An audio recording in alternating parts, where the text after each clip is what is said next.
Umar bin Khattab waktu itu punya pengaruh besar, kuat. Dia bilang, kan di puncak benci itu udah mau nebas Rasulullah, justru malah Allah datangkan cinta. Lalu kata Umar, Islam ini benar enggak? Benar. Islam ini datangkan kebaikan enggak? Datangkan kebaikan. Kalau kita pegang teguh sama Islam, kita akan memberikan manfaat lebih luas enggak? Ngapa kita diam-diam?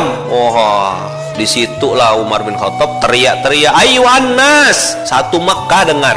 Bayangkanlah suaranya kayak apa. Dibilang sama dia di depan orang-orang kafir kalau di Ka'bah tuh, aku sudah masuk Islam. Panglima besar dulu waktu zaman kafir Quraisy, semua orang dengarkan omongan dia, berpengaruh, punya wibawa, tahu orang dia ini nakal, tahu orang dia ini jahat, tapi begitu dibilang lakot aslam tuh, aku udah masuk Islam, siapa yang ganggu Muhammad Rasulullah, langkahi dulu mayatku. Ngeri. Nggak puas Umar, didatangi rumah satu-satu. Abu Jahal diketuk pintunya. Abu Jahal, kau tahu nggak? Aku udah masuk Islam ya. Kalau kau macam-macam sama Muhammad, aku selesaikan kau. Apa nggak ngeper? Itu